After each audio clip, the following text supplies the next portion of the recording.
ప్రతి సాయంత్రం రవి తన గదిలో పాత ల్యాంప్ నుండి వచ్చే పసుపు వెలుగులో కూర్చొని చదివేవాడు. కానీ ఒక రాత్రి అతని చూపు గదిలోని ఒక భిన్నమైన నీడపై పడింది. గదిలో ఏ వస్తువుకి చెందినదిగా అనిపించలేదు. మొదట్లో అతను పట్టించుకోలేదు.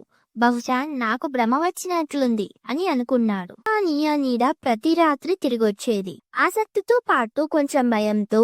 చివరికి రవి తన తాతను అడిగాడు. తాత మాత్రం సున్నితంగా నవ్వుతూ చెప్పాడు, ప్రతిసారి నీడలు భయపెట్టడానికి రావు బాబు. కొన్నిసార్లు అవి మనకి గుర్తు చేయడానికి కూడా వస్తాయి. ఎందుకని గుర్తు చెయ్యాలి, ఏమి గుర్తు చెయ్యాలి అని రవి ఆశ్చర్యంగా అడిగాడు. తాతయ్య నవ్వుతూ చెప్పాడు, మనం ఇంకా ఎవ్వరు లేని భయాన్ని నమ్ముతూ మన దగ్గర ఎప్పుడూ ఉన్న వెలుగుని పట్టించుకోకుండా జీవిస్తున్నాం అని. ఆ రాత్రి రవి మళ్ళీ చదవడానికి కూర్చున్నాడు. ఇడ ఇంకా అక్కడే ఉంది. కానీ ఈసారి అతను నవ్వాడు. ఎందుకంటే అతను చివరికి అర్థం చేసుకున్నాడు, ప్రాముఖ్యత నీడలో లేదు, దాన్ని సృష్టించే వెలుగులో ఉందని. మరిన్ని మినీ వాల్యూస్ కోసం లైక్, షేర్ మరియు సబ్స్క్రైబ్ చేసుకోండి.